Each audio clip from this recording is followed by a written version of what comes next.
A very good afternoon and welcome to NTV News. I am Siksha Sharma. Let's take a look into the headlines first. Top leaders to continue discussion on finding consensus on contentious issues of transitional justice. Leaders united to finalize the disputed issues. Rain-induced disasters takes a toll of 28 lives across the country in 2 weeks' time. Monsoon to become more active from today. US President Biden squares off against former President Trump in their first debate since 2020 election. Both accuse one another of lying on various issues. And Uruguay makes way to Copa quarters with the crushing 5-0 win over Bolivia. India makes it through the final of the T20 World Cup.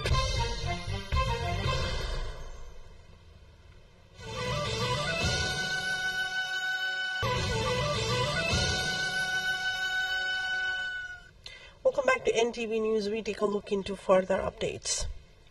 The top leaders of major 3 political parties have come univocal to forge consensus on the remaining issues relating to transitional justice. The leaders agreed to finalize the contentious issues pertaining to it at the meeting held at the Prime Minister's residence in Balwatar late in the evening yesterday, where the leaders are set to give continuity to the talks on forging consensus today as well. The meeting was focused on the ways to advance the bill on transitional justice and completing the remaining task of the peace process, and they are yet to settle the issues of serious violations of human rights, recruitment of children in the military, repatriation of the conflict hit, and some other pertaining issues. Taking it to other updates, where the monsoon is becoming further active from today afternoon, the Department of Hydrology and Meteorology issued a monsoon bulletin in the evening of Thursday, urging all the concerned to stay prepared in the wake of rising rainfall from today. Low pressure belt of the monsoon has developed and moved north that the average area nearly Nepal for some days, thereby causing further rains in the country. However, few places are predicted to have heavy rainfall caused by the monsoon winds. Few places in Gandaki and Lumbini are seeing heavy rainfall, while it will rain heavily along with lightning in 1 or 2 places of the Madhya and Karnali provinces and some places of the rest of the provinces from Friday onwards. In a special bulletin, it is stated 33 districts of the country have been affected from disasters from June 10 to 26. A total of 147 incidents of disasters had occurred during the period, in which 28 people lost their lives. Of them, 14 people were killed in landslides, 13 in lightning, and 1 in flood. Landslides occurred at different locations in the Karnali corridor have disrupted vehicle movement on the highway today. At least 5 stretches of the highway were disrupted due to landslide in Dailik section. Deputy Superintendent of Police of Dailik, Sunil Upani, said landslide have taken place at 5 places along the Paletara to Paduka River. DSP said security personnel have been mobilized to clear obstructions. Likewise, the Rukum section of the Mid-Hill Highway was also obstructed after a landslide at Kitani of Musikut municipality in Rukum Paschim. Chief District Officer of Rukum Paschim, Hari Prasad Pant, said that efforts are ongoing to resume vehicle movement by clearing the obstructions. Let's take a look into a short break. More news follows up on the other side. Do stay with us.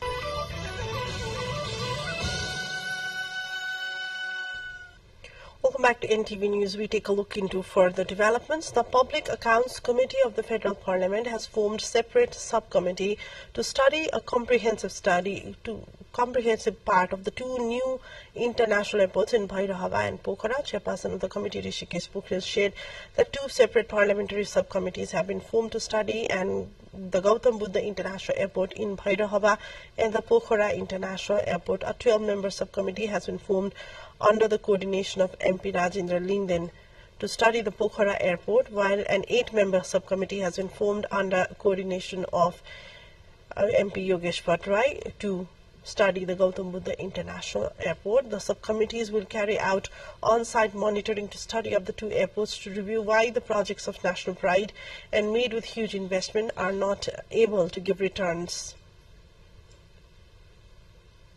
The 73rd birth anniversary of Madan Kumar Bhandari, then Secretary General of the CPNUML, is being marked by organizing various programs today to recall his contributions to Nepal's communist movement. Madan Bhandari Foundation is holding a seminar on People's Multi-Party Democracy, Political Development and Stability in the afternoon at the central office of the CPN-UML in Chiasal. Madan Bhandari Rashtriya Puraskar is also being handed over at the event. The People's Multi-Party Democracy, championed by Bhandari and tabled in the party's 5th National General Convention, is the guiding principle of the UML. Born in Tablijung district in 2009, Vikram Sambat Bhandari died in a road mishap at Dastunga of Chitwan while coming from Pokhara in the year of 2050. Vikram Sambat Bhandari is considered an innovative explainer of Marxism and communist ideology in Nepal's political spectrum. Taking it to Basura now, where 2 children have died due to malnutrition in Basura district, the remote hilly district of Nepal. The district usually yields low food production, often reels under food scarcity, with no sustainable mechanism of the government to transport food grains to the remote highland. Many people, including children in this district, face malnutrition. In Muktikot village of Swami Kartik Khapar rural municipality of the district, 2 children died of malnutrition, while 21 other children are severely malnourished. The in-charge of Muktikot Health Center, Briz BK, informed that Jamuna BK of Ward number 1 and Santosh Nupani of Ward number 2 died of malnutrition. As stated by the in-charge, Jamuna's death was caused by inadequate nourishment, despite the fact that the hospital in Marthari, the Basura headquarters, has a nutritional rehabilitation center. However, there is not enough money to admit them there. People continue to die of hunger. The severely malnourished children are undergoing treatment through health institutions. In charge BK says there are lots of children in the district suffering from malnutrition, but due to lack of resources and facilities, they are treating the severely malnourished children only. As many as 13 children have lost their lives due to malnutrition in the past 5 years in the district. The rural municipality reports that members of some 308 families of the village are suffering from malnutrition. Not only the children, but also teenagers, youths, elderly people, women, pregnant and new mothers are malnourished in the village there. Taking you to the international front towards neighboring India, where India's capital Delhi has experienced a particularly hot summer this year, with the mercury soaring to 47 and 48 degrees Celsius. The cumulative effect of climate change and a delayed monsoon has been to sicken and even kill many people in the city. According to the latest reports, nearly 280 people have lost their lives. This is shaping up to be the longest and the worst heat wave Delhi has seen in the last 74 years. Experts are attributing this to a delayed monsoon and the El Nino phenomenon. A quick look into highlights of what's coming up next.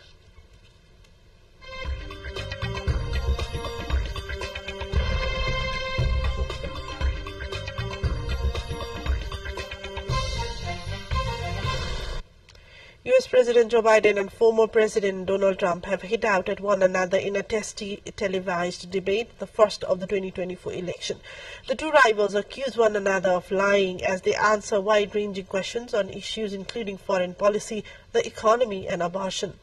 Meanwhile, CNN, which is hosting President Joe Biden and his predecessor Donald Trump for the first debate of the 2024 campaign in Atlanta, wants to avoid the chaos seen when the two men squared off in 2020. There will be no studio audience, depriving candidates of the momentum that comes from gaining of supporters. Microphones will be cut out when a candidate's speaking time is over. Iran is voting for its next president in a step election following the unexpected death of former President Ibrahim Raisi in a helicopter crash, and the outcome could have implications far beyond its borders. While there was no clear frontrunner leading up to the vote, all but one of the 6 candidates approved to run are conservative hardliners, and half of them have been sanctioned by Western governments. Of the 6 initial contenders, 4 remain in the race after 2 dropped out on Thursday. If there is no clear majority after Friday's vote, the top 2 candidates face a second round of voting on July the 5th. The winner will serve for 4 years and faces no shortage of challenges. The European Union and 2 of its member countries, Lithuania and Estonia, signed security agreements with the Ukrainian President Volodymyr Zelensky at a summit in Brussels on Thursday.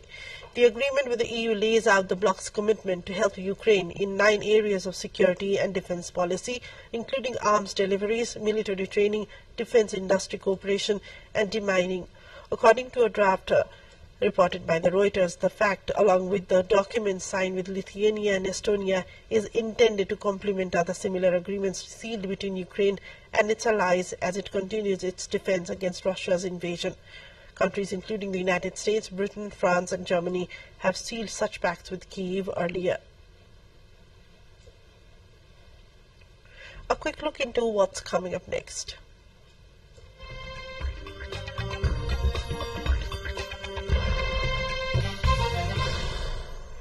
Injecting radioactive material into live rhino horns, the Rhystop project has found a new way to curb poaching in South Africa, home to about 15,000 rhinos. By placing small chips in the thick-skinned herbivorous horns, the team is effectively rendering them poisonous for human consumption and easily detectable. The chips will do two things, scientists leading to the project told the AFP news agency. The chips will set off radiation detectors at border control points, alerting authorities of potentially poached material. They will also render the injected horns poisonous for human consumption, depleting the value on illegal markets. While rhino horns are as valuable as gold, it is said although the radioactive dose is strong enough to set off alarms, it is not enough to cause the damage to the animal themselves or the surrounding environment. It is added the injection, which will need to be boosted every 5 years, does not cause the rhino. And this brings us to end of the bulletin. To wrap up, a quick reminder of the top stories.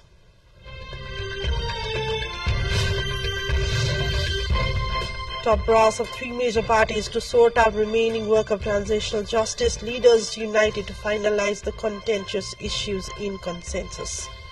Rain-induced disasters take a toll of 28 lives across the country in 2 weeks.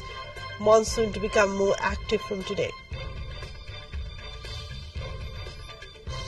US President Biden squares off against former President Trump in their first debate since 2020 election. Both accuse one another of lying on various issues. That's all for now. Thank you for watching. Have a great day ahead and namaste.